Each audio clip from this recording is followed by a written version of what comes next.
नमस्कार नमस्कार दोस्तों, कैसे हैं आप सब। उम्मीद है परीक्षा की तैयारी अच्छी चल रही होगी।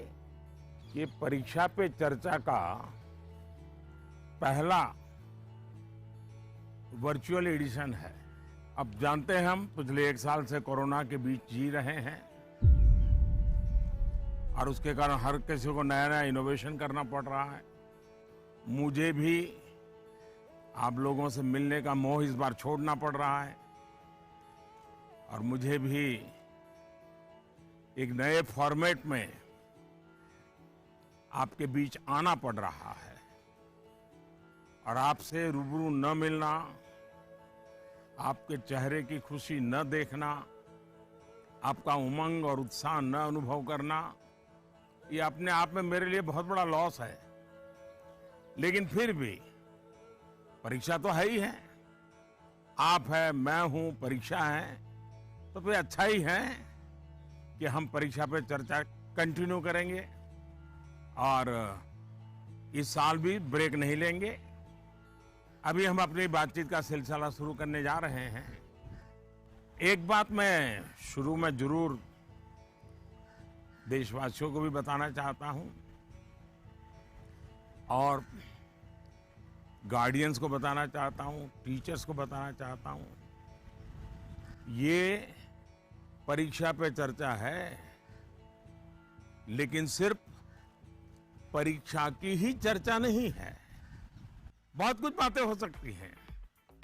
एक हल्का फुल्का माहौल बनाना है, एक नया आत्मविश्वास पैदा करना है और जैसे अपने घर में बैठ के बातें करते हैं, अपनों के बीच बात करते हैं, यार दोस्तों के साथ बात करते हैं, आइए हम भी ऐसे ही बात करेंगे आज।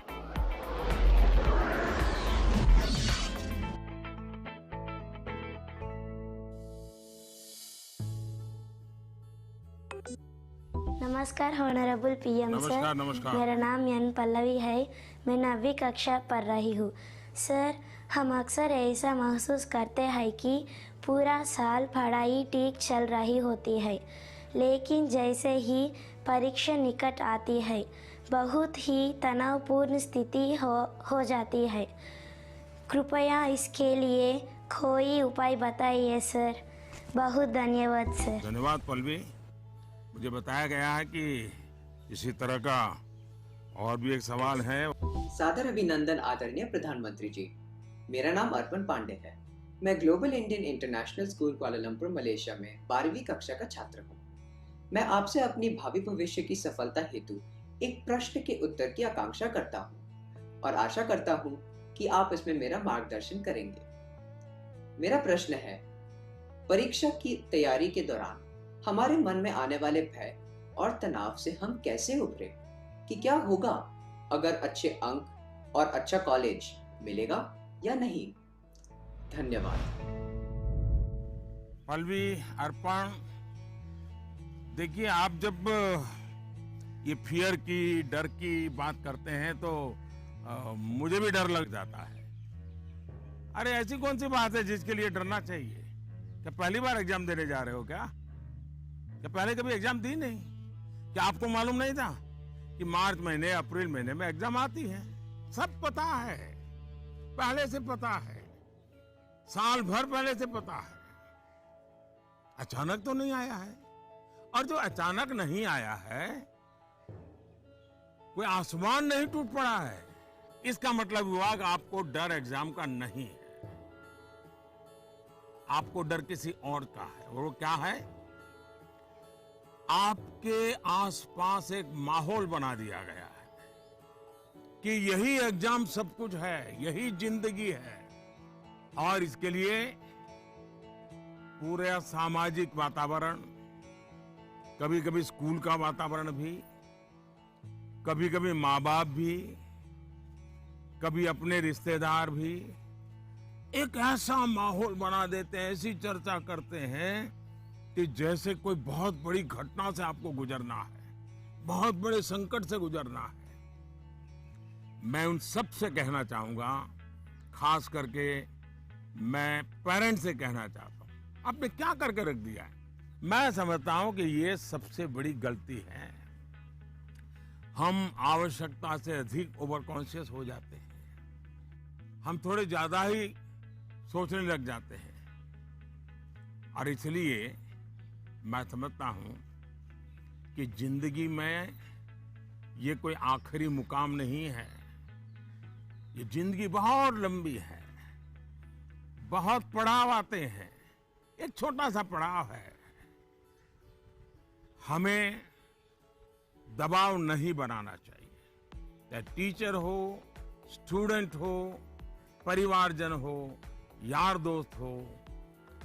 अगर बाहर का दबाव कम हो गया, खत्म हो गया, तो एग्जाम का दबाव कभी महसूस नहीं होगा। कॉन्फिडेंस फलेगा, फूलेगा, प्रेशर रिलीज हो जाएगा, डिक्रीज हो जाएगा और बच्चों को घर में सहज तनाव मुक्त जीना चाहिए। छोटी मोटी हल्की फुल्की बातें जो रोज करते थे वैसी करनी चाहिए। देखिए दोस्तों, पहले क्या होता था? पहले माँ बाप बच्चों के साथ ज्यादा इन्वॉल्व रहते थे और सहज भी रहते थे और कई विषयों पर इन्वॉल्व रहते थे। आज जो भी इन्वॉल्व रहते हैं वो ज्यादातर कैरियर, एग्जाम, पढ़ाई, किताब, सिलेबस, मैं उसको सिर्फ इन्वॉल्वमेंट नहीं मानता हूं। और इससे इन्हें अपने बच्चों के असली सामर्थ्य का पता नहीं होता है।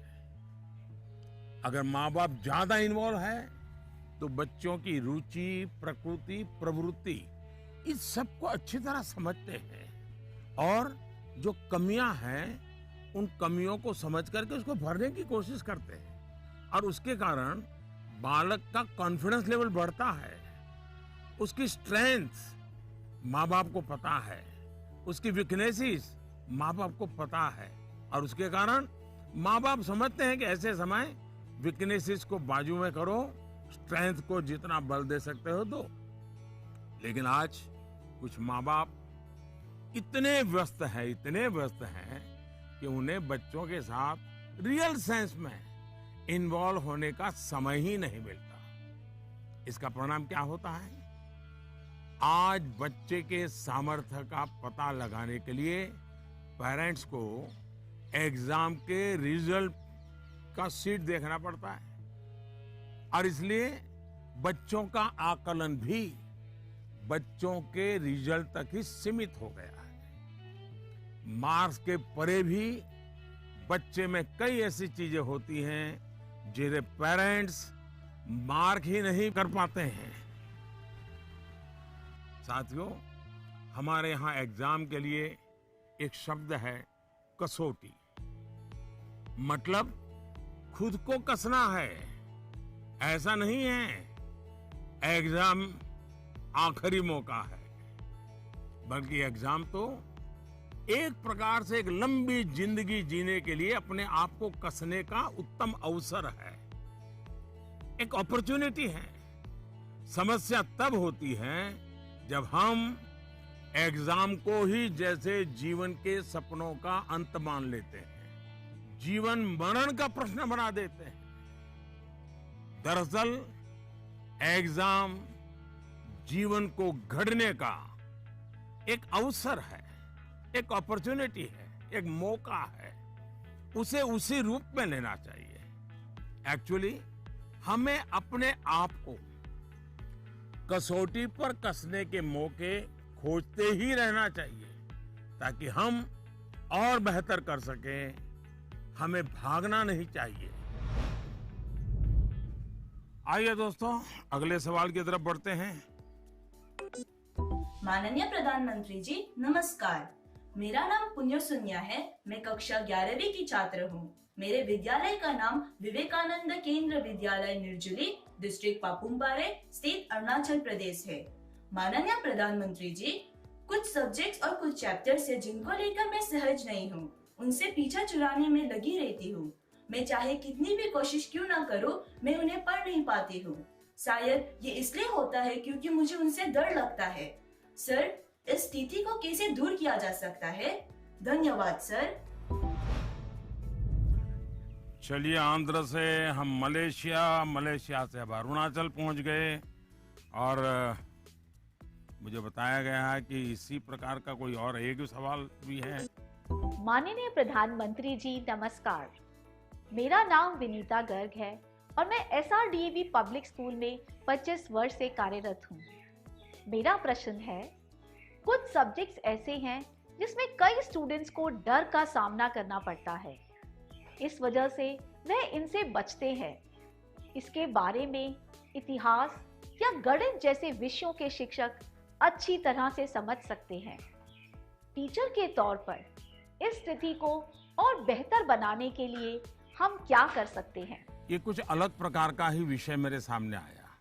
मैं कोशिश करूंगा कि स्टूडेंट्स के मन को छू सकूं और टीचर्स की बात पर गौर के साथ कुछ समाधान बता सकूं। आप दोनों ने किसी खास सब्जेक्ट या चैप्टर से डर की बात कही है। आप लोग अकेले नहीं हैं जिनको इस स्थिति का सामना करना पड़ता हो। हकीकत तो यह है कि दुनिया में एक भी इंसान ऐसा नहीं मिलेगा जिसके ऊपर यह बात लागू न होती हो। मान लीजिए आपके पास बहुत ही बढ़िया 5-6 शर्ट है, लेकिन आपने देखा होगा एक या 2 शर्ट आपको इतने पसंद आते होंगे, बार बार पहनते हैं। इसका मतलब ये नहीं कि बाकी सब बेकार हैं, फिटिंग ठीक नहीं है, ऐसा नहीं है। उन 2 इतने अच्छे लगते हैं कि आप उसको बार बार पहनते हैं। कई बार तो माँ बाप भी इन चीजों के लिए गुस्सा करते हैं कि कितनी बार इसको पहनोगे, अभी 2 दिन पहले तो पहना था। पसंद नापसंद मनुष्य का स्वभाव है और कभी कभी पसंद के साथ लगाव भी हो जाता है। और इसमें डर की, दुविधा की क्या बात है कि हमने डरना चाहिए? दरअसल होता क्या है, जब आपको कुछ चीजें ज्यादा अच्छी लगने लगती हैं तो उनके साथ आप बहुत कंफर्ट हो जाते हैं, बहुत कंफर्टेबल लगता है, सहज हो जाते हैं। लेकिन जिन चीजों के साथ आप सहज नहीं होते, उनके तनाव में आपकी 80% एनर्जी आप उसी में लगा देते हैं। और इसलिए स्टूडेंट से मैं यही कहूंगा कि आपको अपनी एनर्जी को इक्वली डिस्ट्रीब्यूट करना चाहिए। सभी विषयों में बराबर बराबर। आपके पास पढ़ाई के लिए 2 घंटे हैं तो उन घंटों में हर सब्जेक्ट को समान भाव से पढ़िए। अपने समय को इक्वल डिस्ट्रीब्यूट करिए। साथियों, आपने देखा होगा टीचर्स, माता पिता हमें सिखाते हैं कि जो सरल है वो पहले करें। ये आम तौर पर ये कहा जाता है और एग्जाम में तो खास तौर पर बार बार कहा जाता है कि जो सरल है उसको पहले करो भाई, जब टाइम बचेगा तब वो कठिन है उसको हाथ लगाना।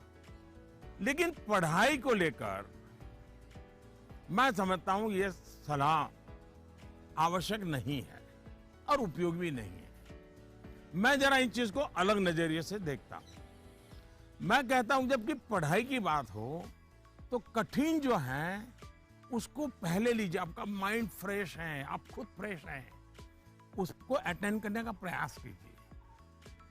जब कठिन को अटेंड करेंगे तो सरल तो और भी आसान हो जाएगा। मैं अपना अनुभव बताता हूं।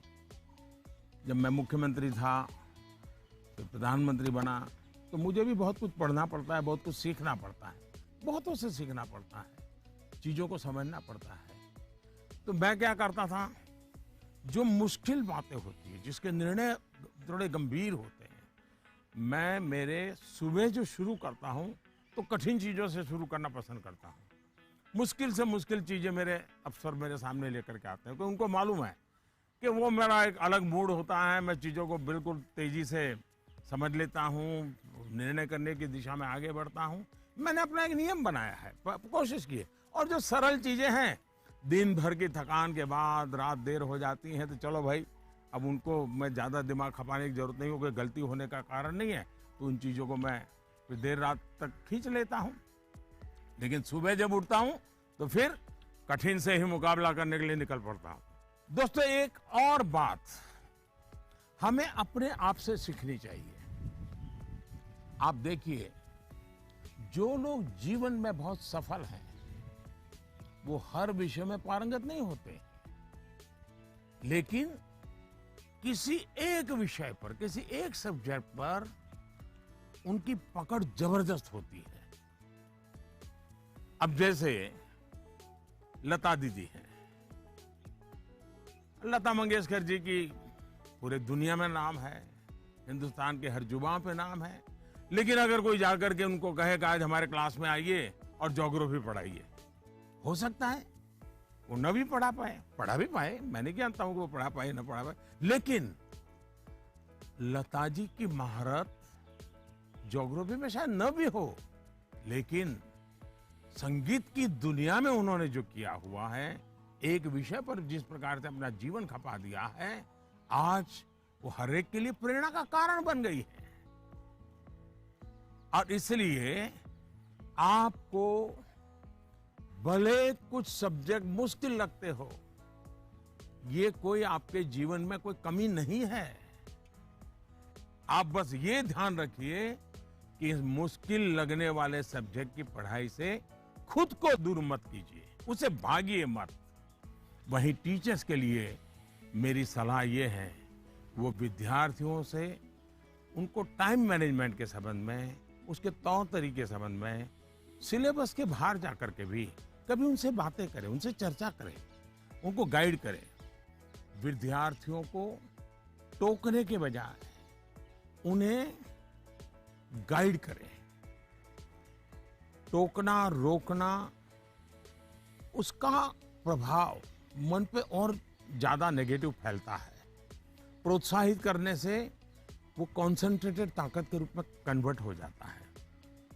कुछ बातें क्लास में सार्वजनिक तौर पर जरूर कहें ताकि सबका प्रबोधन होगा, लेकिन बहुत सी बातें ऐसी होती हैं जब किसी एक बच्चे को बुला करके चलते चलते थोड़ा सर पे हाथ रख करके बहुत ही प्यार से कहें, बेटा देखो भैया तुम इतने बढ़िया करते हो, जरा देखो इसको जरा थोड़ा ये कर लीजिए, देखिए तुम्हारे में बहुत बड़ी ताकत है, आप देखिए ये बहुत काम आएगा, बहुत काम आएगा। एक काम करिएगा, आपके जीवन में ऐसी कौन सी बातें थी जो कभी आपको बहुत कठिन लगती थी और आज आप उसको बड़ी सहजता से कर पा रहे हैं। ऐसे कुछ कामों की लिस्ट बनाइएगा। जैसे साइकिल चलाना कभी आपको कठिन लगा होगा, लेकिन अब वही काम आप बहुत सरलता से करते लेते होंगे। कभी तैरने की बात आई होगी, बहुत डर लगा होगा, उतरने से भी डर लगा होगा, लेकिन आप अच्छे तरह आज तैरना सीख गए होंगे। मतलब जो कठिन था उसको आपने कन्वर्ट कर दिया। आपके जीवन में ऐसी सैकड़ों चीजें होगी, अगर आप ये याद करके जरा किसी कागज पर लिख लेंगे तो कभी आपको किसी को भी, मुझसे भी कठिन वाला सवाल पूछना ही नहीं पड़ेगा, क्योंकि कभी कोई चीज आपको कठिन लगेगी ही नहीं। मुझ पे भरोसा कीजिए दोस्तों, एक बार करके देखिए।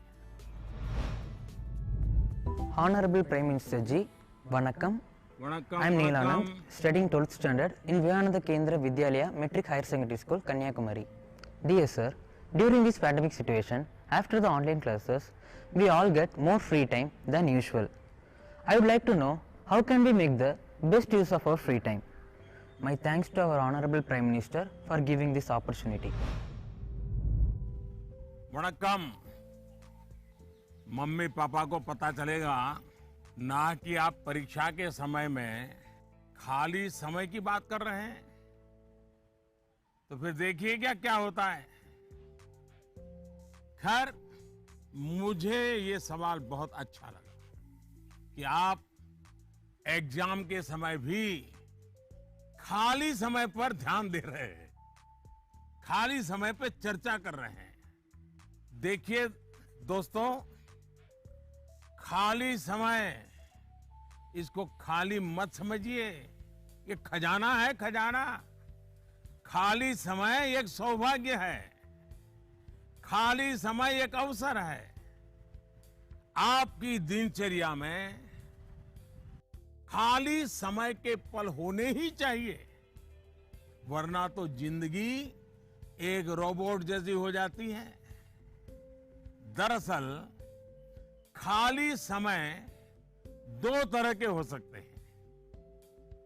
एक जो आपको सुबह से ही पता है कि आज आप 3 से 4 बजे तक फ्री हैं, या आने वाले रविवार को आप आधा दिन फ्री हैं, या आप 4 तारीख को छुट्टी है, आप दोपहर तक आपके पास कोई काम नहीं, आपको पता है।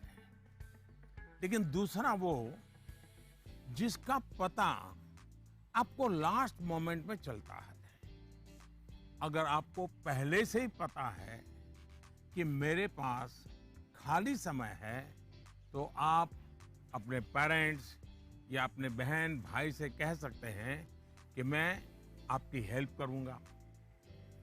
आपको क्या काम करना है, आप क्या कर रहे हैं, मैं क्या हेल्प कर सकता हूं। दूसरा, आप सोचें कि ऐसी कौन सी चीजें हैं जो आपको खुशी देती हैं। थोड़ा भारी भरकम शब्द है, स्वांतः सुखाय, जिसमें से आपको सुख मिलता है, आपको आनंद मिलता है, आपके मन को बहलाती हैं। आप ऐसा भी कुछ कर सकते हैं। अब आपने मुझे पूछा है, तो मैं भी सोचता हूं कि मैं क्या करना पसंद करता हूं। मैंने अपनी दिनचर्या में ऑब्जर्व किया है कि अगर मुझे थोड़ा सा भी खाली समय मिल जाए, और अगर झूला है, तो मेरा मन करता है कुछ पल में झूले पर जरूर बैठूं। बहुत थकान है और 5 मिनट का भी समय मिल गया, या फिर मैं कोई काम भी कर रहा हूं, तो अपने खाली समय में झूले पर बैठकर, पता नहीं क्या कारण है, लेकिन मेरा मन प्रफुल्लित हो जाता है। जब आप खाली समय अर्न करते हैं, तो आपको उसकी सबसे ज्यादा वैल्यू पता चलती है। इसलिए आपकी लाइफ ऐसी होनी चाहिए कि जब आप खाली समय अर्न करें, तो वो आपको असीम आनंद दें। यहां यह भी ध्यान रखने की जरूरत है कि खाली समय में किन चीजों से बचना चाहिए, नहीं तो वही चीज सारा समय खा जाएगी, पता भी नहीं चलेगा, और अंत में रिफ्रेश रिलैक्स होने के बजाय आप तंग आ जाएंगे, थकान महसूस करने लगेंगे। एक और मुझे लगता है कि खाली समय में हमें अपनी क्यूरियोसिटी, जिज्ञासा बढ़ाने की और ऐसी कौन सी चीजें हम कर सकते हैं जो शायद बहुत प्रोडक्टिव हो जाएगी। आपके माँ या पिता अगर खाना बना रहे हैं, उसे ऑब्जर्व कीजिए।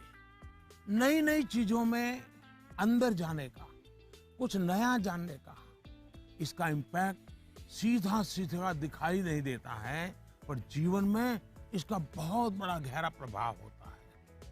फ्री टाइम का एक और बेस्ट यूज हो सकता है कि आप कुछ गतिविधियों से अपने आप को जोड़ें, जिसमें आप को एक्सप्रेस कर पाए, आपकी यूनिकनेस को बाहर ले आ सके, जिसमें आप अपनी इंडिविजुअलिटी से जुड़ सके। ऐसा करने के बहुत से तरीके हैं, और आप भी ऐसे बहुत से तरीके जानते हैं। स्पोर्ट्स हैं, म्यूजिक है, राइटिंग है, पेंटिंग है, स्टोरी राइटिंग है, आप बहुत कुछ कर सकते हैं।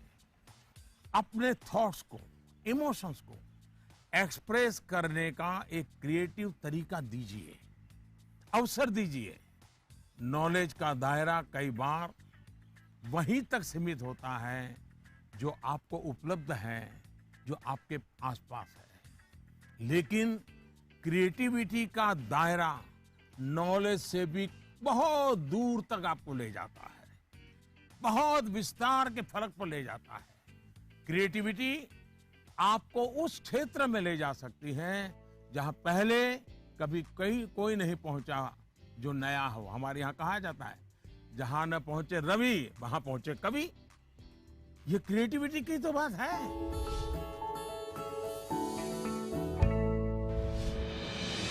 With the world's largest COVID vaccination drive, India is leading the way. As the vaccine reaches every corner of the nation, do not forget the mantra, Dawai bhi, Kadai bhi. Let's continue our fight against COVID-19. Vaccination along with social distancing, sanitization and masks. Mask up, India! Put your mask on and cover your nose and be safe. Mask up, India.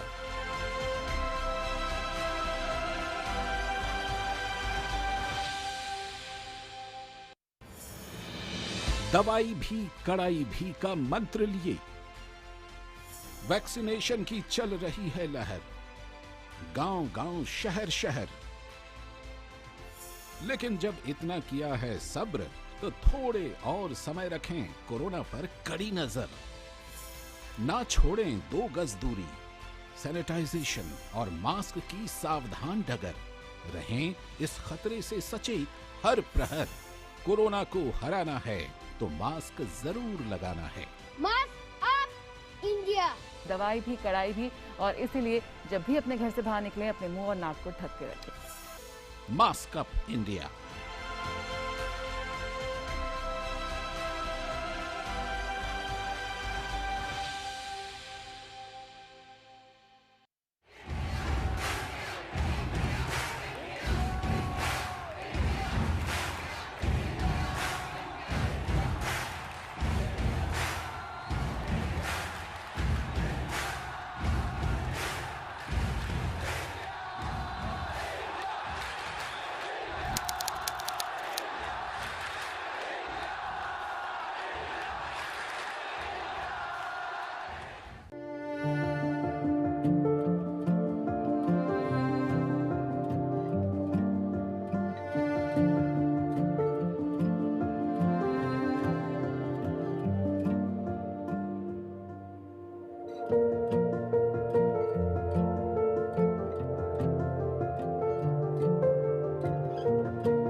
नमस्ते honourable PM sir, मैं आशा केकतपुरे बैंगलोर से।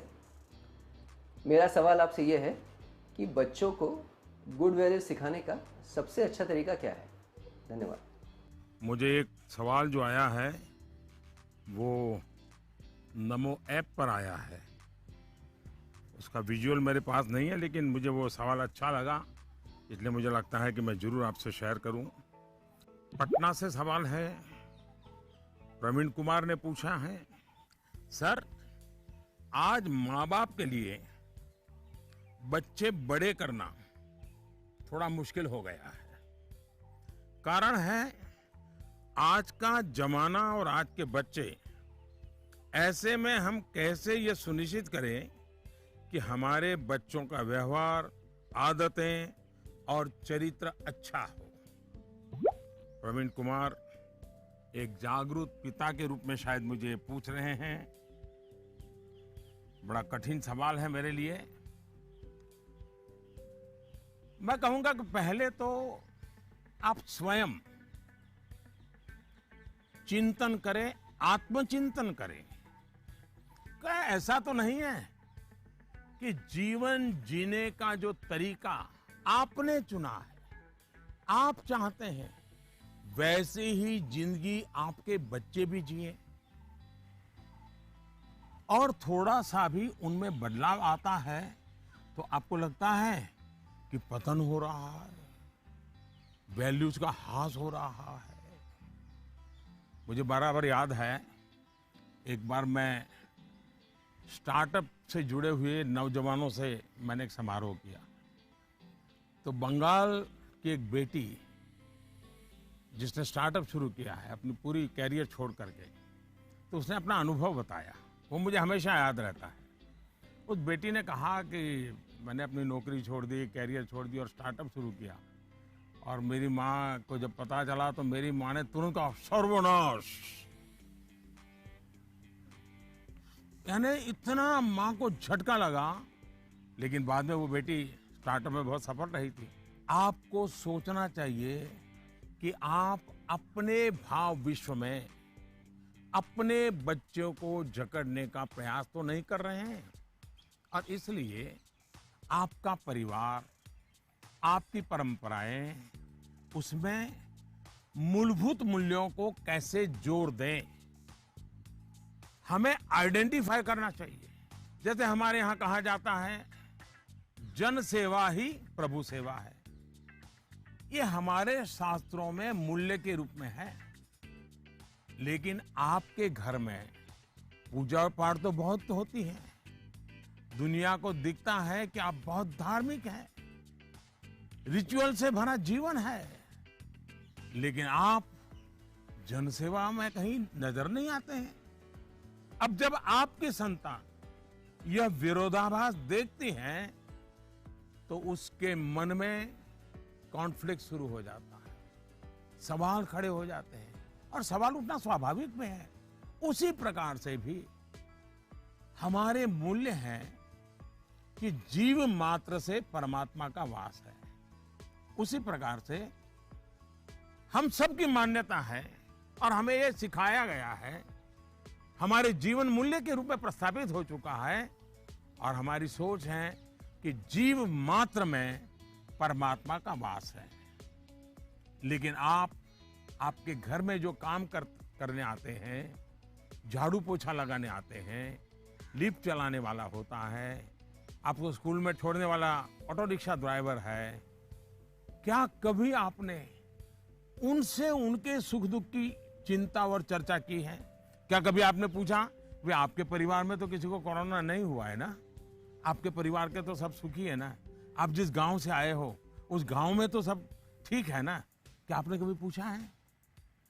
अगर आप ऐसा करते तो आपको अपने बच्चे को मूल्य नहीं सिखाने पड़ते। मैं आप पर सवाल नहीं खड़े कर रहा, एक सामान्य व्यवहार की बात कर रहा हूं।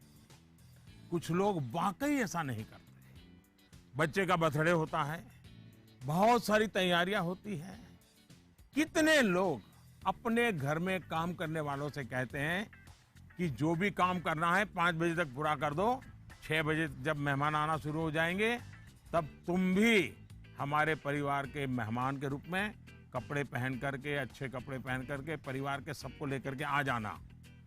आप देखिए आप उनसे क्या कहते हैं।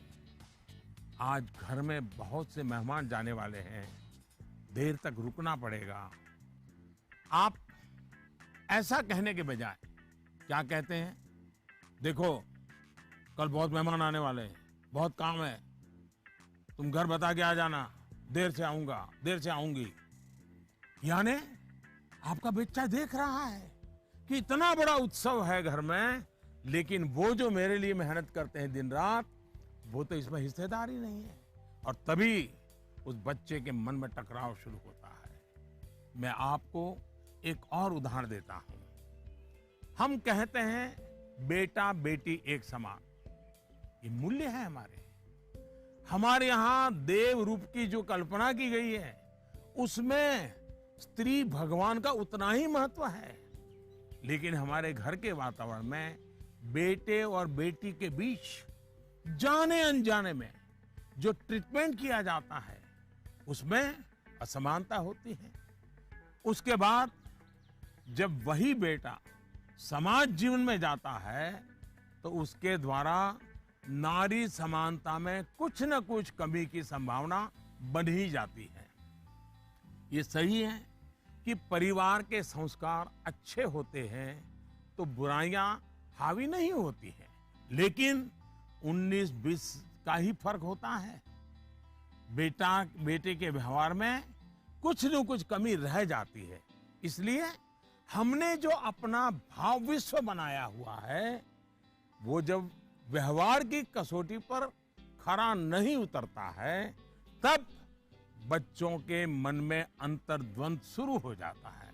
इसलिए मूल्यों को कभी भी थोपने का प्रयास न करें, मूल्यों को जीकर प्रेरित करने का प्रयास करें। आखिरकार बच्चे बड़े स्मार्ट होते हैं।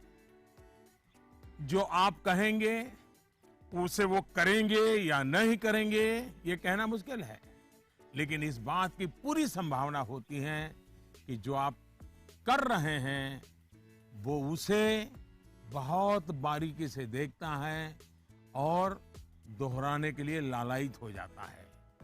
और जब आप इन मूल्यों के साथ हमारे इतिहास, हमारे पुराण, हमारे पुरखों की छोटी छोटी बातों को सहजता से जोड़ेंगे तो बच्चे भी प्रेरित होंगे। आचार व्यवहार में उतरना आसान हो जाएगा।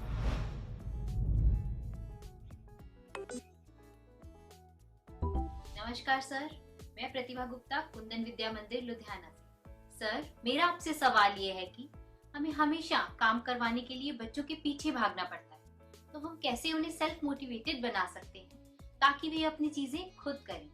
धन्यवाद। आप बुरा न माने तो मैं जरा इस विषय में आपसे अलग राय रखता हूं। मुझे लगता है कि बच्चों के पीछे इसलिए भागना पड़ता है क्योंकि उनकी रफ्तार हमसे ज्यादा है। ये बात सही है कि बच्चों को सिखाने की, बताने की, संस्कार देने की जिम्मेदारी परिवार के सबकी है, लेकिन कई बार बड़े होने के बावजूद हमें भी तो जरा मूल्यांकन करना चाहिए। हम एक सांचा तैयार कर देते हैं और बच्चे को उसमें ढालने की कोशिश करते रहते हैं और समस्या यहीं से शुरू होती है। हम इसे सोशल स्टेटस का सिंबल बना देते हैं। अक्सर माता पिता अपने मन में कुछ लक्ष्य तैयार कर लेते हैं, कुछ पैरामीटर बना लेते हैं और कुछ सपने भी पाल लेते हैं। फिर अपने उन सपनों और लक्ष्यों को पूरा करने का बोझ बच्चों पर डाल देते हैं। हम अपने लक्ष्यों के लिए बच्चों को जाने अनजाने में, माफ करना मुझे, मेरा शब्द कहीं कठोर लगेगा, जाने अनजाने में हम बच्चों को इंस्ट्रूमेंट मानने लगते हैं। और जब बच्चों को उस दिशा में खींचने में विफल हो जाते हैं तो ये कहने लगते हैं कि बच्चों में मोटिवेशन और इंस्पिरेशन की कमी है। किसी को भी मोटिवेट करने का पहला पार्ट है ट्रेनिंग, प्रॉपर ट्रेनिंग। एक बार बच्चे का मन ट्रेन हो जाएगा तब उसके बाद मोटिवेशन का समय शुरू होगा। ट्रेनिंग के कई माध्यम, कई तरीके हो सकते हैं। अच्छी किताब, अच्छी मूवीज, अच्छी कहानियां, अच्छी कविताएं, अच्छे मुहावरे या अच्छा अनुभव, ये सब एक प्रकार से ट्रेनिंग के ही टूल्स हैं। जैसे कि आप चाहते हैं आपका बच्चा सुबह उठ करके पढ़े, आप उसे कहते हैं, बोलते भी हैं, डांटते भी हैं, लेकिन आपको सफलता नहीं मिलती। लेकिन क्या आपके घर में कभी ऐसी किताबों की चर्चा होती है जिसमें इनडायरेक्टली सुबह उठने के फायदों की चर्चा हो? हमारे यहाँ आध्यात्मिक जीवन के लोग ब्रह्म मुहूर्त से ही उनका दिवस प्रारंभ हो जाता है और वो उसी के नॉर्म्स का पालन करते हैं। तो दूसरी ओर आजकल 5 AM क्लब की भी चर्चा होती है। क्या आपने ऐसी किसी किताब की घर में चर्चा की है या कोई ऐसी मूवी या डॉक्यूमेंट्री देखी है जिसमें इस बारे में वैज्ञानिक तरीके से, तर्कबद्ध तरीके से, इमोशंस के साथ बातें बताई गई हो? ये एक बार करके देखिए। सुबह उठने के लिए बच्चे की ट्रेनिंग खुद ही हो जाएगी। एक बार मन ट्रेन हो गया, मन में बच्चा समझ गया कि सुबह उठने का क्या फायदा है, तो फिर वो खुद मोटिवेट होने लगेगा। यही तो एनवायरनमेंट क्रिएशन होता है जिसकी घर में सबसे ज्यादा जरूरत है। आप बच्चे के बचपन का वो समय याद करिए जब आप उसको गोद में लेते थे। मान लीजिए आपकी जेब में पेन है या आपने चश्मा पहना है, बच्चा उसे खींचता है, चश्मा उतारता है, तो आप क्या करते हैं? आप बच्चे को अगर चश्मा वापस लेने की कोशिश करते हैं तो वो रोता है, पेन वापस लेने की कोशिश करते हैं तो रोता है। तो समझदार माँ बाप क्या करते हैं? उसको एक बड़ा बॉल उसके सामने खड़ा कर देते हैं, लेकर के खड़े हो जाते हैं। बच्चा क्या करता है? चश्मे छोड़ देता है, पेन छोड़ता है, बड़ा बॉल खेलने के लिए ले लेता है, न रोता है। आसानी से आप सॉल्यूशन निकाल देते हैं। आप उसका माइंड डाइवर्ट करके उसे ज्यादा पसंद की दूसरी पॉजिटिविटी देकर उसे मोटिवेट करते थे। ये जो काम आपने पहले किया है जब बच्चा बिल्कुल छोटा था, वही काम आप अब भी कर सकते हैं। आपने सुना होगा, एक दीप से जले दूसरा।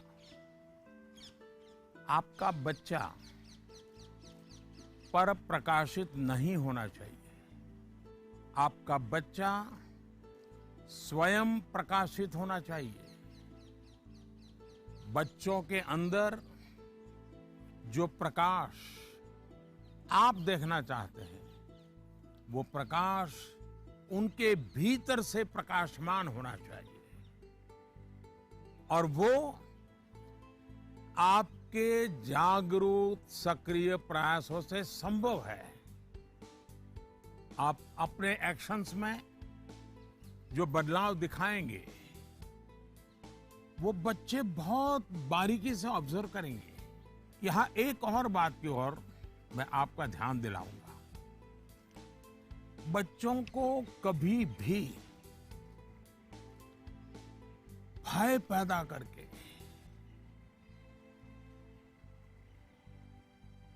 ये होगा तो ये होगा, ऐसा होगा तो ऐसा होगा, कृपा करके ऐसी कोशिश मत कीजिए।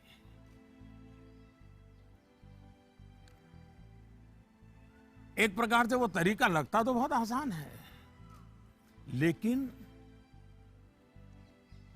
इससे एक तरह से नेगेटिव मोटिवेशन की संभावनाएं बढ़ जाती है। जैसे ही आपने जो हवा खड़ा किया है वो खत्म हो जाता है, बच्चे का मोटिवेशन भी खत्म हो जाता है। और इसलिए पॉजिटिव मोटिवेशन साथ साथ बार बार पॉजिटिव रीइंफोर्समेंट पर बल देते रहना चाहिए। मोटिवेशन का जो मंत्र बच्चों के लिए है, एक प्रकार से वो हम सबके लिए भी है, मनुष्य मात्र के लिए है। Namaste, Prime Minister sir. My name is Tanay and I am a student of Salmia Indian Model School, Kuwait. Sir, I have a question to ask you that how to prepare ourselves for the battle of life. Thank you, sir. NaMo app पर मसूरी उत्तराखंड श्रीमान अशरफ खान ने लिखा है, sir हम सब जब अपने बड़े कजिन्स या दोस्तों से बात करते हैं तो वो कहते हैं कि अभी स्कूल में तो तुमने जीवन देखा ही कहाँ है। जीवन की असली कसौटी तो स्कूल से बाहर निकल करके होगी। मेरा सवाल यह है कि आज हम अपने आप को कल की चुनौतियों के लिए कैसे तैयार करें। तनय, आप तो कुवैत से मुझसे बात कर रहे हो, लेकिन तनय कभी किसी ने इस बात को मार्क किया है कि तुम्हारे जो आवाज है वो गॉड गिफ्टेड है? क्या कभी तुम्हारे माँ बाप ने, कभी आपके दोस्तों ने, कभी आपके टीचर्स ने कभी कहा है कि आपका ध्यान गया है? आज आपका सवाल सुनने के बाद, खैर रिकॉर्डेड है, लेकिन मैं पक्का मानता हूं कि आपको एक बहुत ही विशिष्ट प्रकार की आवाज परमात्मा ने दी है। कभी उस पर ध्यान दीजिए, ये आपकी बहुत बड़ी विरासत बन सकती है। खैर, मैं तनय की बातों की ओर चला गया, लेकिन जो सवाल आपने पूछे हैं, पहली बात तो ये कि जो लोग आपको ये कहते हैं उनके कहने का तरीका भले ऐसा होता है कि वो आपको सलाह दे रहे हैं, लेकिन मन के भीतर की सच्चाई को देखें तो वो अपने आप को हीरो बनाने की कोशिश कर रहा होता है, या फिर वो अपनी असफलताओं को इसलिए बड़ा बनाकर दिखाता है ताकि उसे एक एस्केप रूट मिल सके, और इसलिए वो दिखाता है कि उसके सामने बहुत बड़ी बड़ी चुनौतियां हैं। इस विषय में मेरा सीधा सीधा मंत्र है, एक कान से सुनिए और दूसरे कान से निकाल दीजिए। हाँ, ये सवाल बहुत स्वाभाविक है कि 10वीं या 12वीं के बाद क्या? ये हर बच्चे के मन में होता है, और न मैं इससे इनकार कर सकता हूं और न कोई और उससे इनकार कर सकता है। बहुतों के लिए ये सवाल चिंता और निराशा फैलाने वाला हो सकता है। दुर्भाग्य से आज के चकाचौंध भरे युग में सेलिब्रिटी के कल्चर के कारण और उसका प्रभाव होने के कारण स्टूडेंट लाइफ में एक धारणा बन गई है कि जो टीवी पर आता है, जिसकी अखबारों में चर्चा होती है, वैसा कुछ बनना है, वैसा कुछ करना है। ये बुरी बात नहीं है, लेकिन जीवन की सच्चाई से ये बहुत दूर है। ये जो प्रचार माध्यमों में 1000-2000 लोग हमारे सामने आते हैं, दुनिया इतनी छोटी नहीं है। इतनी बड़ी विश्व व्यवस्था, इतना लंबा मानव इतिहास, इतनी तेजी से हो रहे परिवर्तन बहुत सारे अवसर लेकर के आते हैं।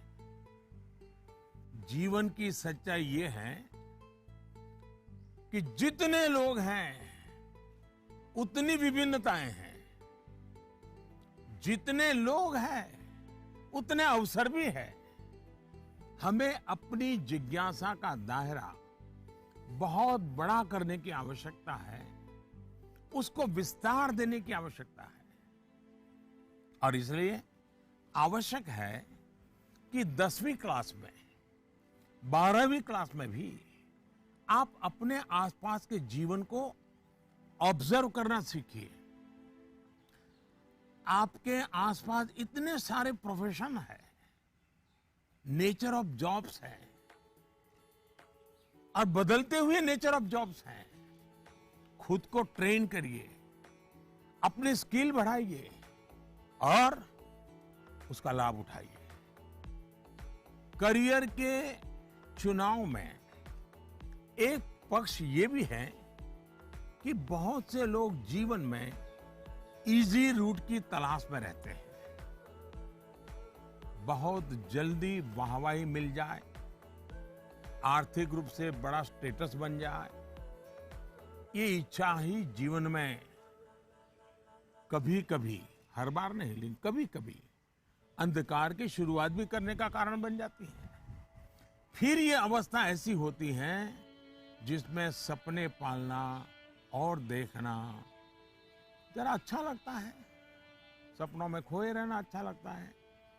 सपने देखना अच्छी बात है, लेकिन सपने को लेकर के बैठे रहना और सपनों के लिए सोते रहना, ये तो सही नहीं है।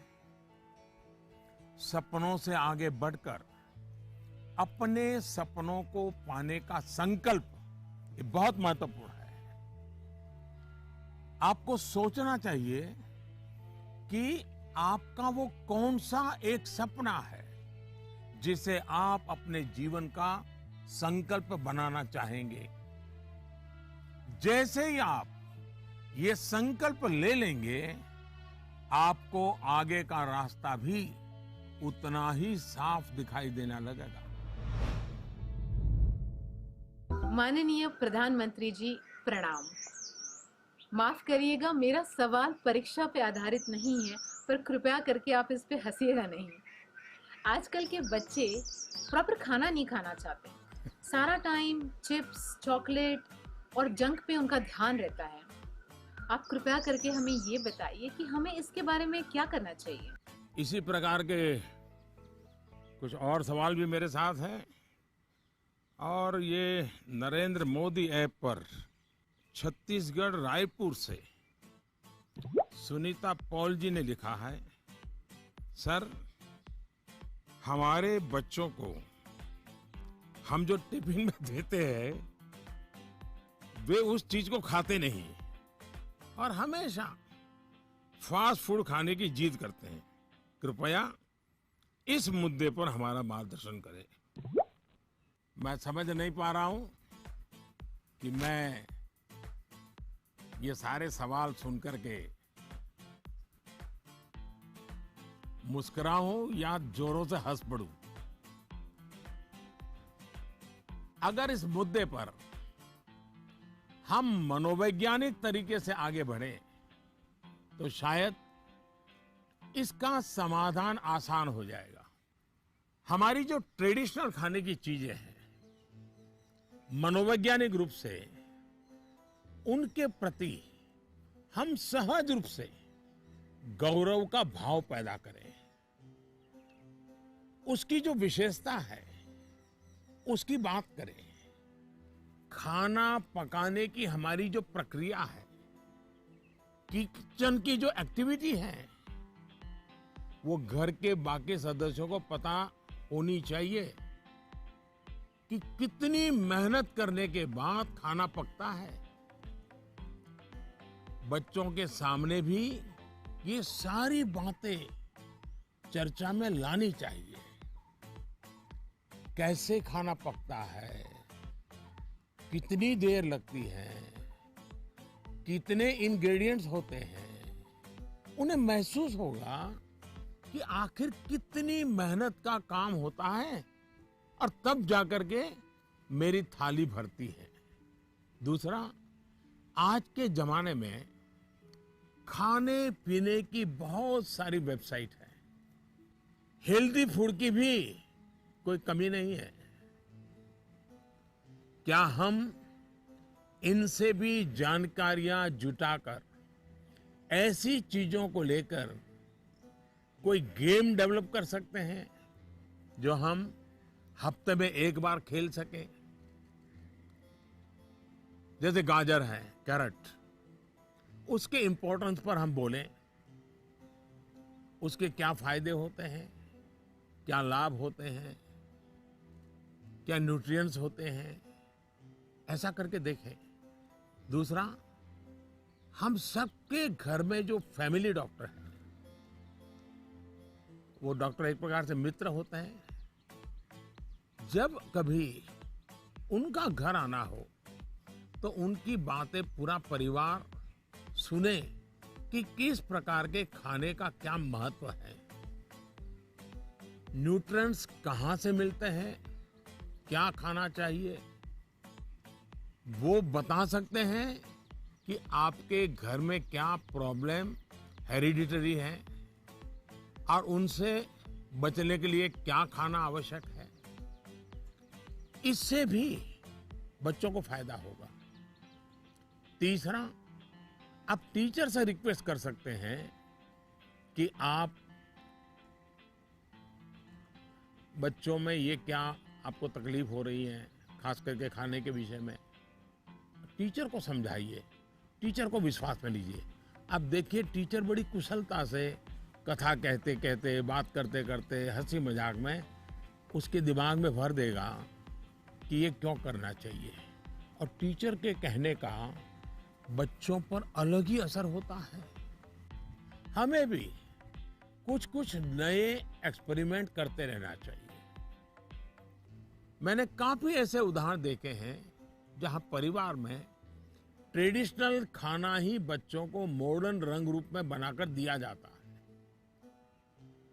तो उससे बच्चों में भी उसको लेकर एक स्वाभाविक आकर्षण पैदा होता है। खैर, ये मेरे सिलेबस के बाहर का विषय है, लेकिन हो सकता है शायद मेरी कुछ बातें काम आ जाए आपको।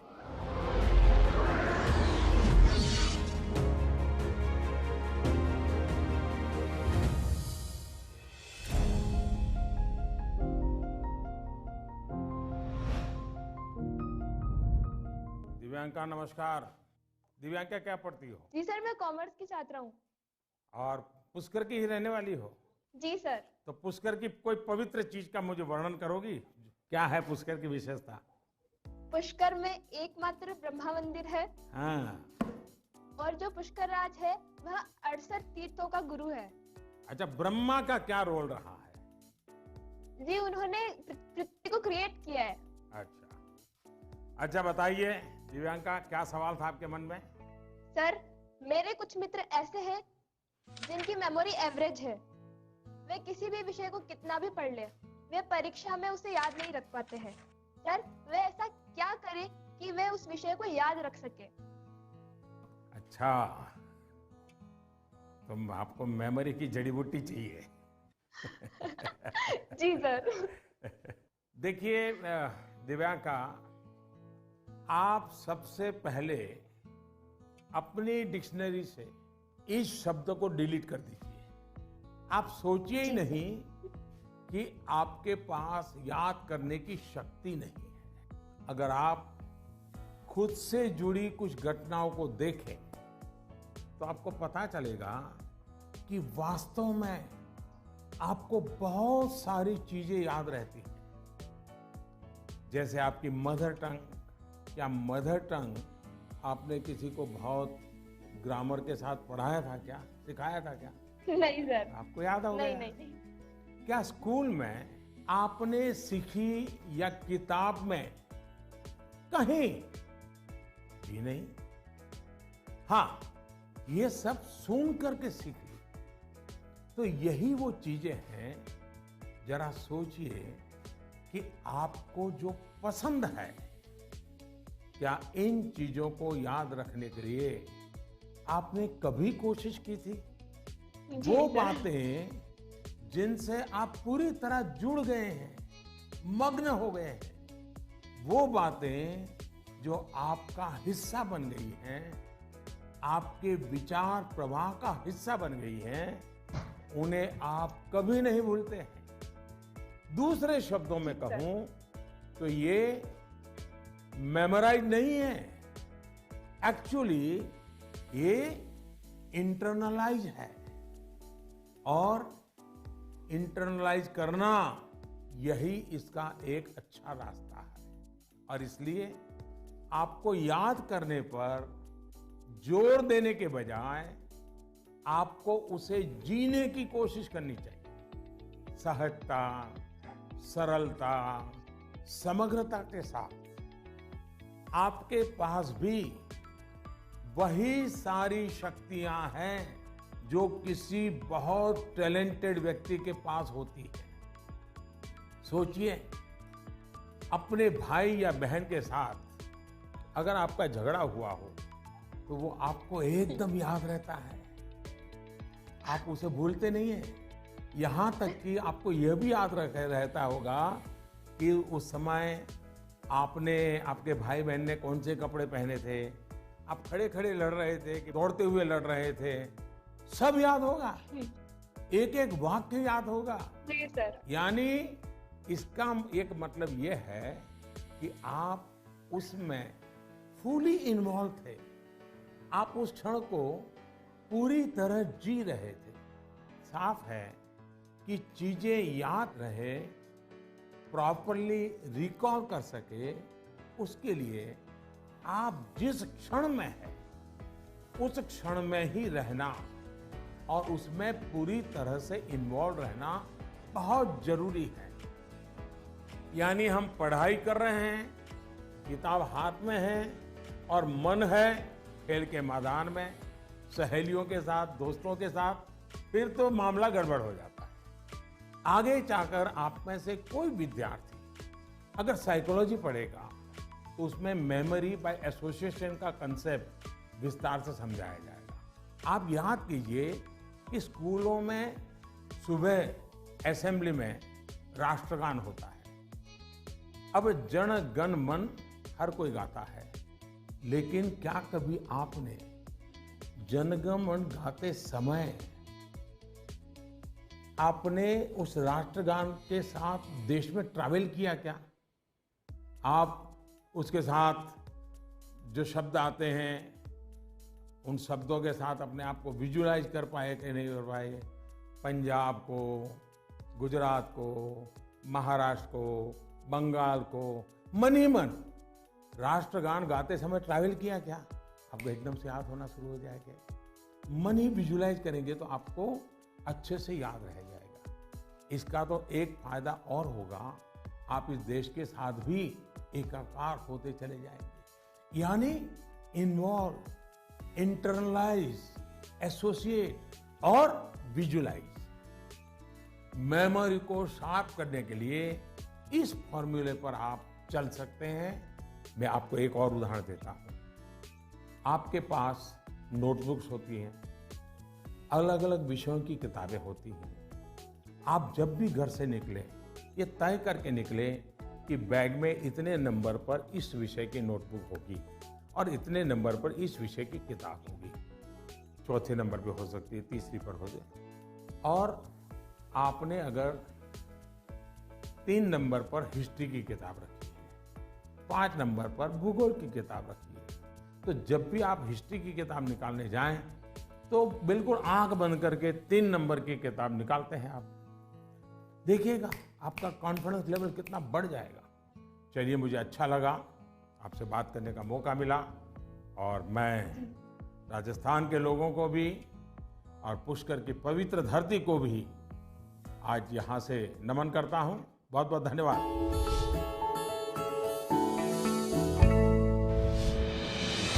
With the world's largest COVID vaccination drive, India is leading the way. As the vaccine reaches every corner of the nation, do not forget the mantra, Dawai bhi, Kadai bhi. Let's continue our fight against COVID-19. Vaccination along with social distancing, sanitization and masks. Mask up, India! Put your mask on and cover your nose and be safe. Mask up, India.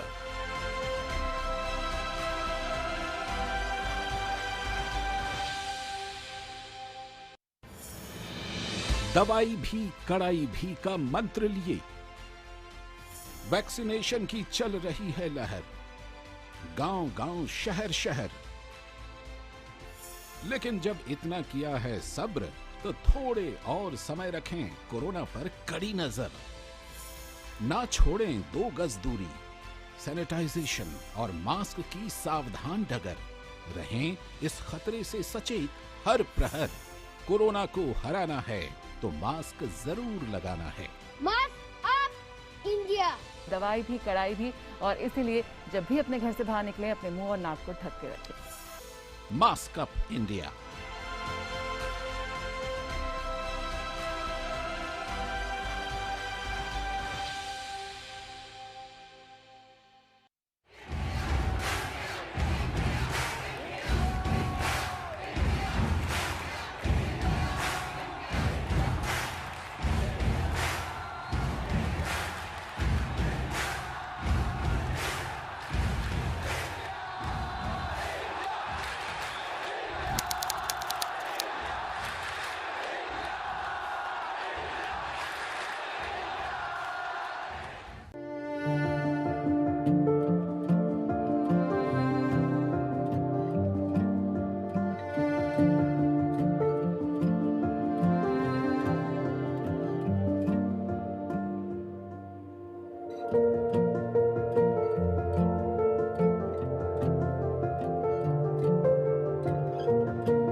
नमस्ते जी।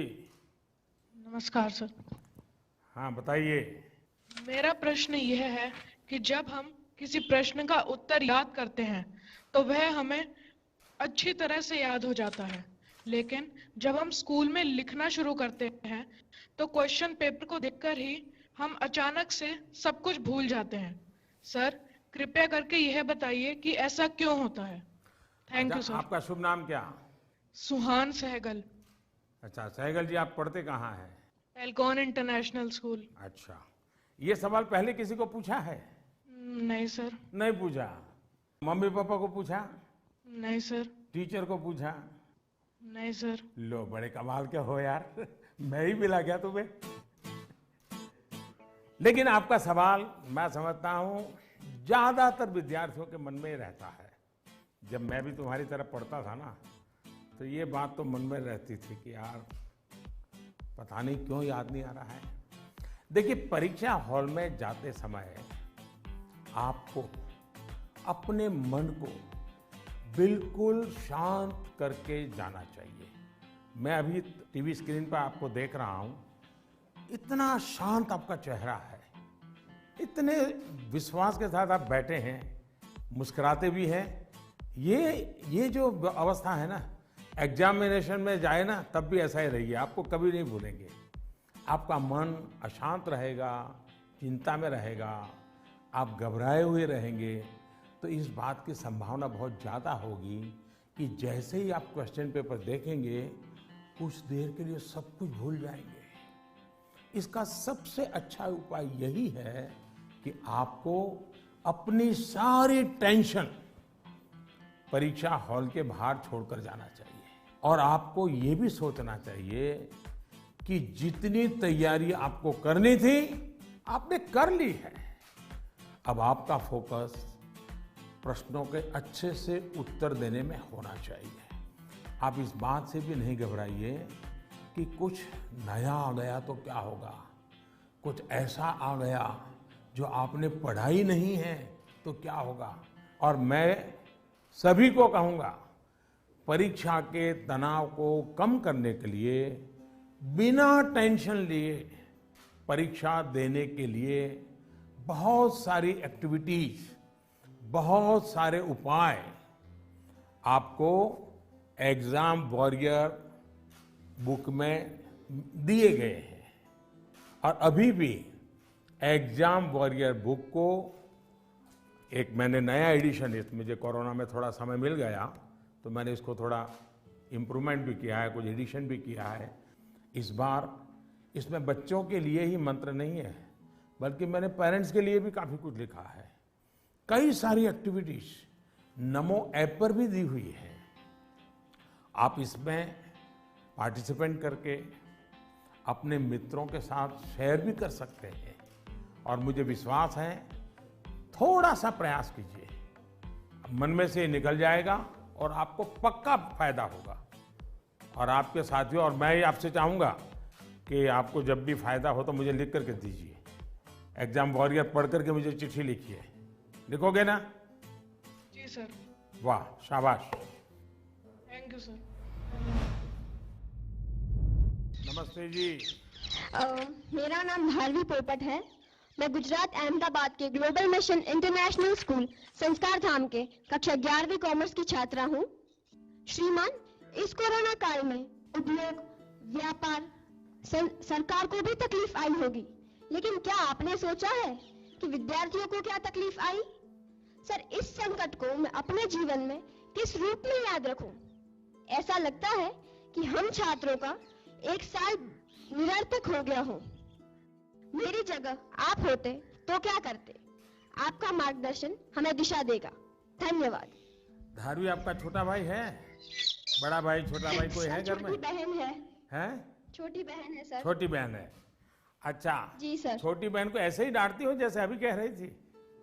नहीं sir. है? ऐसे आंखें खोल करके बोल रही थी? अच्छा, साबरमती आश्रम पहले आई थी कि आज पहली बार आई? सर, फर्स्ट टाइम आई हूँ आज। फर्स्ट टाइम आई हो? कितने साल से अहमदाबाद में रह रही हो? 6 years सर। अच्छा, तो 6 साल से हाँ, रह सर। रही हो और आपको कभी मन नहीं कर गया कि भारत की आजादी का इतना महत्वपूर्ण स्थान, वहां कभी जाना चाहिए? आज तो सुबह से आ गए होंगे आप लोग। जी सर, बिल्कुल। तो आपने देखा क्या? आज सब चीजें देखी क्या? हाँ सर, देखी। मन को शांति का अनुभव हुआ? हाँ सर, बहुत शांति का अनुभव हुआ। देखिए, जा करके अपने संस्कार धाम के दोस्तों को भी कहो कि साबरमती आश्रम जाना चाहिए, और अपने परिवार और मित्रों के भी कहो कि साबरमती आश्रम जाना चाहिए और वहाँ की शांति का अनुभव करना चाहिए। कुछ पल मौन वहाँ बैठना चाहिए। करोगे? हाँ सर। अच्छा, अब आप चलिए, आपके सवाल पर आता हूँ। मैं तो एकदम से धार्मिक को उपदेश ही देने लग गया था। देखिए, आपकी बात बिल्कुल सही है।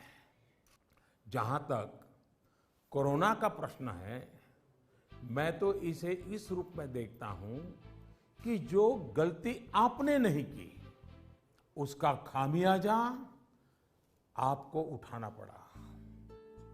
ये आपके लिए जीवन की एक सीख है कि कई बार जीवन में बहुत कुछ अचानक घटता है, अकल्पनीय घटता है, और इन घटनाओं पर आपका कोई नियंत्रण नहीं होता है। कोरोना में भी हम कह सकते हैं कि बच्चों का, युवाओं का जो नुकसान हुआ है वो बहुत बड़ा है। बचपन के लिए तो 1 साल का नुकसान बड़ी इमारत की नींव में एक खालीपन जैसा है। इस कमी को भरना आसान नहीं है।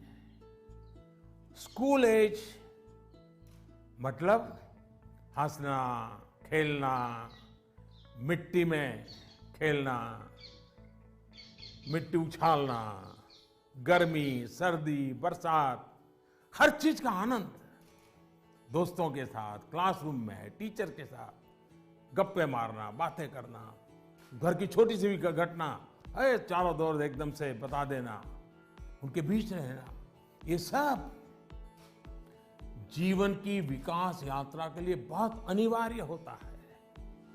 इन सब चीजों से आप सहज ही कितना कुछ सीख सकते हैं।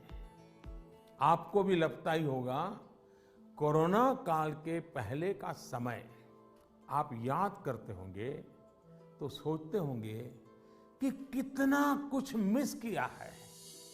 लेकिन कोरोना काल में अगर काफी कुछ खोया है तो बहुत कुछ पाया भी है। कोरोना की सबसे पहली सीख तो यही है कि आपने जिस चीज को, जिन जिन लोगों को मिस किया, उनकी आपके जीवन में कितनी बड़ी भूमिका है, ये इस कोरोना काल में ज्यादा पता चला है। आपको इस बात का एहसास हुआ कि किसी को भी फॉर ग्रांटेड नहीं लेना चाहिए। खेलकूद हो, स्कूल में फिजिकल क्लासेस हो, या फिर आपके घर के पास सब्जी बेचने वाले, कपड़े प्रेस करने वाले, पास के बाजार के दुकानदार, जिन लोगों को, जिन बातों को आपने रूटीन समझ लिया था, उनका जब मिस करते हैं तब उनका सबका महत्व हम सबको अनुभव होता है, आपको भी पता चला है। इसलिए इस दिशा में आपको लगातार जागरूक रहना चाहिए और लाइफ लॉन्ग इस लेसन को याद रखना चाहिए। कोरोना के बाद भी इन चीजों की उपेक्षा नहीं करनी चाहिए। वहीं आपको यह भी याद रहना चाहिए, जीवन को सच्चे अर्थ में जीने के लिए कितनी कम चीजों की जरूरत होती है। दूसरा, इस एक साल में आपको कहीं ना कहीं जाने अनजाने में आपको खुद के भीतर झोंकने का, खुद को जानने का एक अवसर भी मिला होगा। कोरोना काल में एक और बात ये भी हुई है कि हमने अपने परिवार में एक दूसरे को ज्यादा नजदीकी से समझा है। कोरोना ने सोशल डिस्टेंसिंग के लिए मजबूर किया, लेकिन परिवारों में इमोशनल बॉन्डिंग को भी इसने मजबूत किया है। कोरोना काल ने ये भी दिखाया है कि एक संयुक्त परिवार की ताकत क्या होती है। घर के बच्चों के जीवन निर्माण में उनका कितना रोल होता है।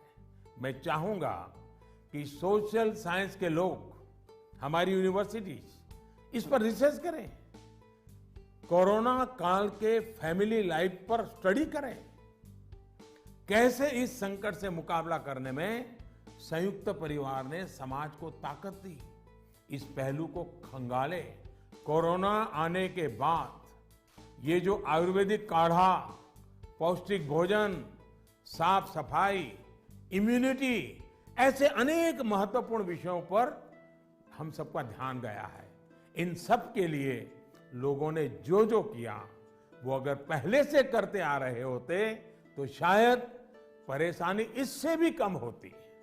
लेकिन अच्छा है, अब ये बदलाव लोगों ने अपने जीवन में शामिल कर लिया है, और इसलिए मैं यही कहूंगा, ये बहुत बड़ी बात है कि परिवार के बच्चे ऐसे गंभीर पहलुओं पर सोच रहे हैं, बात कर रहे हैं। धन्यवाद बेटा, धन्यवाद। नमस्कार। प्रति माननीय प्रधानमंत्री महोदय, সকলো অসমবাসী ৰাইজৰ ফালৰ পৰা মই অভিনন্দন জ্ঞাপন কৰিলোঁ। माननीय प्रधानमंत्री महोदय, मैं कृष्टि सैकिया केंद्र विद्यालय IIT गुवाहाटी की 10वीं कक्षा की छात्रा हूँ और समस्त असमवासियों की ओर से आपको प्रणाम। सर, नई पीढ़ी की एक बच्चे के तौर पर हम अपने पेरेंट्स और अपने बीच की जनरेशन गैप को हमेशा कम करना चाहते हैं। तो प्राइम मिनिस्टर साहब, हम ये किस प्रकार कर सकते हैं? कृपया अपने मार्गदर्शन दीजिए। क्या नाम बताया बेटा? Sir, Christy Saikia. इतनी बढ़िया हिंदी कैसे बोल लेती हो? धन्यवाद सर। चलिए, आपका सवाल तो बहुत अच्छा है। एक विद्यार्थी के रूप में आपने जो सवाल पूछा है, उसके लिए मैं आपकी बहुत सराहना करता हूं। ये बताता है कि आप उस मुद्दे को लेकर कितने संवेदनशील हैं। आप न केवल इस विषय को समझ रहे हैं, बल्कि दो पीढ़ियों के बीच जनरेशन गैप कम हो, इसका भी प्रयास कर रहे हैं। लेकिन मुझे पेरेंट्स से इस विषय पर बात करनी है। एक बात जो पेरेंट्स को डिसाइड करनी है, क्या वो बुढ़ापे की ओर जाना चाहते हैं या फिर अपनी उम्र कम करना चाहते हैं।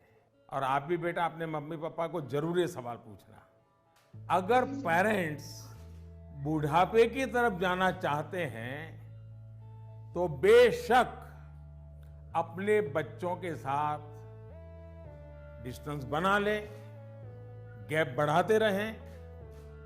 अगर आपको नवजीवन की ओर आगे बढ़ना है, अपनी उम्र घटानी है, युवा बने रहना है, तो आप अपने बच्चों के साथ गैप कम कीजिए, क्लोजनेस बढ़ाइए। ये आपके फायदे वाला है। आप याद करिए, जब आपका बच्चा 1 साल की उम्र का था तो आप उसके साथ कैसे बातें करते थे? तब आप उसे हंसाने के लिए कैसी कैसी आवाजें निकालते थे? आप अपने चेहरे के भांति भांति के एक्सप्रेशन बनाकर कैसे उससे बात करते थे? ऐसा करते हुए क्या कभी आपने सोचा कि कोई देखेगा तो क्या कहेगा? कभी आपने सोचा कि लोग आपको ऐसा करते हुए देखेंगे तो ये कहेंगे ये कैसे चेहरे बना रहा है, कैसी आवाज निकाल रहा है? क्या कभी उस समय आपने ये सोचा कि आपके बच्चे के मन में क्या चल रहा होगा? आपको उस समय आनंद आया, इसलिए आपने ये किया। आपने किसी की परवाह नहीं की, यानी आप सब कुछ छोड़कर खुद एक बच्चे बन गए। बच्चे से खेलने के लिए आप खुद खिलौना बन गए और बच्चे के खिलौनों से भी उतना ही चाव से खेले। आप याद करिए, कभी आप घोड़ा बने होंगे, कभी बच्चे को पीठ पर बिठाकर चले होंगे, कभी कंधे पर बिठाकर घर भर घूमे होंगे, कभी 4 पैर करके चले होंगे। बच्चा रोया होगा तो उसे चुप कराने के लिए आप भी झूठ-मूठ कर रोए होंगे। तब आपको कोई फर्क नहीं पड़ता था कि देखने वाला क्या कहेगा, घर के बाकी लोग क्या कहेंगे, समाज क्या कहेगा, दोस्त क्या कहेगा, कुछ नहीं सोचा। क्या कभी सोचा था? आप उसका आनंद लेते हैं और ऐसा बच्चे के 5-6 साल की उम्र तक चलता रहता है। जैसे ही बच्चा थोड़ा बड़ा होता है तो एक लेवल पर मेंटेलिटी ऐसी हो जाती है कि माँ बाप बच्चे को डोमिनेट करना चाहते हैं, बच्चे को हर चीज सिखाना चाहते हैं। अचानक जो दोस्त थे वो दोस्त न रहकर बच्चे के इंस्ट्रक्टर बन जाते हैं और कभी कभी इंस्पेक्टर भी बन जाते हैं। साथियों, बच्चा जब बाहर की दुनिया में पैर रखता है तो बहुत सी बातें ऑब्जर्व करता है। घर में जो देखा था उससे कुछ ज्यादा, कुछ अलग, कुछ नया वो देखने लगता है। उस समय आपकी ये जागरूक जिम्मेदारी है कि उस नए वातावरण में आपका बच्चा और अधिक फले फूले। और इसका उत्तम तरीका है कि आप उसके मन से जुड़े, उसके मन से ही करें और उसकी हर बात को इमोशनली अटैच होकर के सुने। ऐसे नहीं फोन कर रहे हैं और वो बोल रहा है, ऐसा नहीं होना चाहिए। बिल्कुल उसके साथ जुड़िए।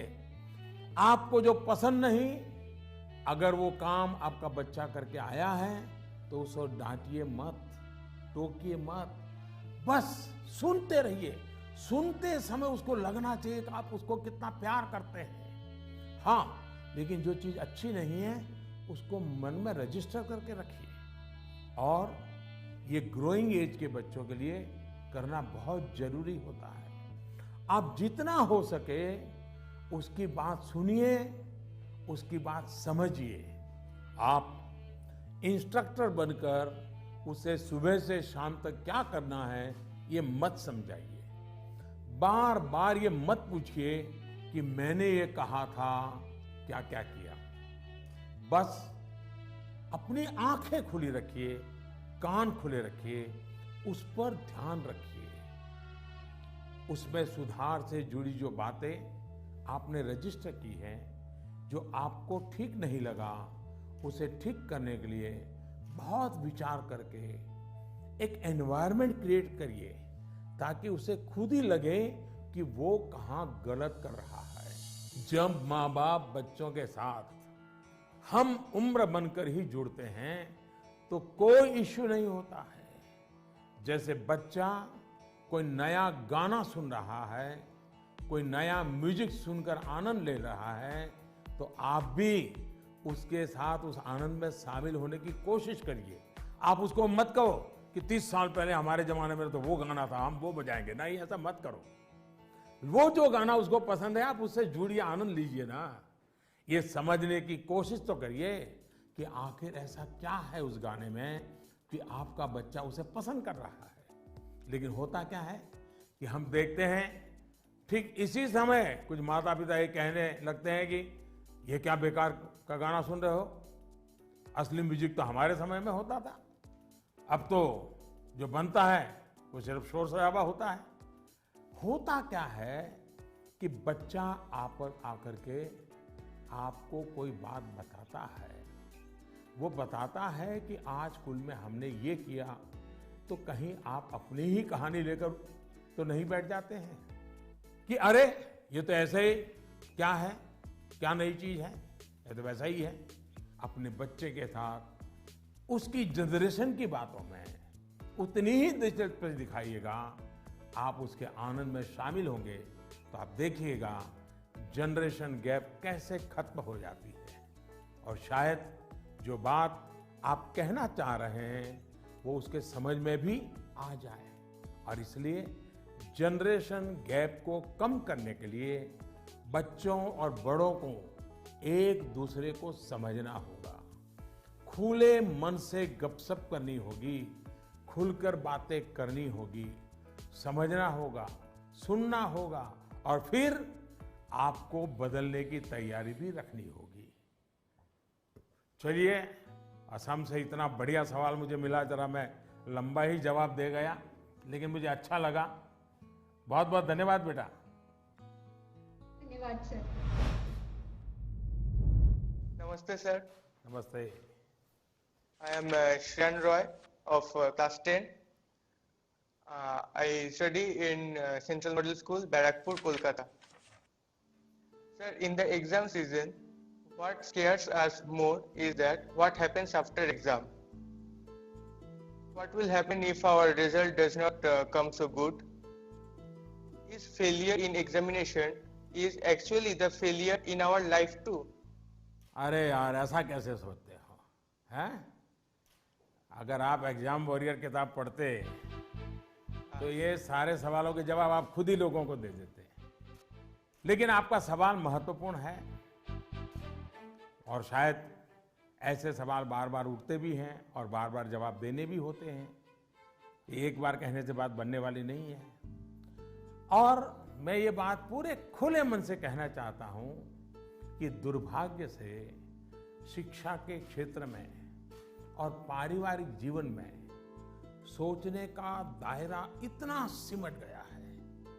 परीक्षा में आपके जो नंबर आए वो आपकी योग्यता का पैमाना नहीं हो सकते। भारत ही नहीं, दुनिया में आप ऐसे बहुत से सफल लोगों को देखेंगे जो क्लास में नंबरों में भले अच्छे नहीं थे, लेकिन आज वो अपनी फील्ड में सर्वश्रेष्ठ हैं। ये परीक्षा सिर्फ एक पड़ाव है। इस परीक्षा में नंबर कम आने का मतलब ये नहीं होना चाहिए कि आपके जीवन में बहुत बड़ा नुकसान हो गया। हाँ, भविष्य में आपको जिस एक चीज से आपको बचकर रहना चाहिए उसके बारे में मैं आपको जरूर बताऊंगा। एक नई तरह की कुरीति आ रही है समाज में, जिसे हम डेस्टिनेशन फीवर कह सकते हैं। मतलब दूसरे अगर किसी एक डेस्टिनेशन पर हैं तो उन्हें देखकर अपना डायरेक्शन तय करना। आपका कोई रिश्तेदार कहीं जाकर सफल हुआ, आपको लगता है वहां जाकर आप भी सफल हो जाएंगे। कोई असफल हुआ तो आपको लगता है हम भी उसी फील्ड में गए तो असफल हो जाएंगे। हमें लगता है वो स्टूडेंट इस दिशा में गया, इस क्षेत्र में गया, ये बना, उस क्षेत्र में उसने ये नाम कमाया, तो हम भी वही करेंगे, तभी हमारा जीवन सफल होगा। ये सोच सही नहीं है दोस्तों। इसी सोच का परिणाम है कि बहुत से स्टूडेंट्स इतने तनाव में जी रहे हैं।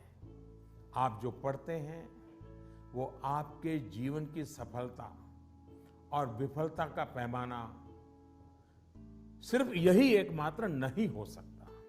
आप जो जीवन में करेंगे वो आपकी सफलता और असफलता को तय करेंगे। आप लोगों के प्रेशर, सोसाइटी के प्रेशर, माता पिता के प्रेशर, इन सब से बाहर निकलिए। हमें पोटेंशियल को जानने के लिए मैदान में कूदना ही पड़ता है। मुझे लगता है कि आपको अपना जवाब मिल गया होगा। साथियों, मुझे बहुत अच्छा लगा आप सबसे वर्चुअली मिलने का मुझे मौका मिला। मैं आप सबका बहुत बहुत धन्यवाद करता हूं। वाकई मुझे बहुत आनंद आया। आप सबसे बात करना मेरे लिए भी एक उमंग से कम नहीं होता है, आनंद से कम नहीं होता है। मुझे लगता है कि आप सभी को भी जरूर उसमें से कुछ न कुछ बातें काम आएगी। जरूरी नहीं है कि मैंने जो कहा है उसी पर चलना चाहिए। सोचिए, अपने तरीके से सोचिए। साथियों, आज मैं आपको एक बड़े एग्जाम के लिए तैयार करना चाहता हूं। ये बड़ा एग्जाम है जिसमें हमें 100% मार्क लेकर के पास होना ही है। ये है अपने भारत को आत्मनिर्भर बनाना। ये है वोकल फॉर लोकल को जीवन मंत्र बनाना। मेरा एक आग्रह है, जब आपकी बोर्ड परीक्षाएं समाप्त हो जाएं, तो परिवार के लोगों के साथ मिलकर एक लिस्ट बनाएं।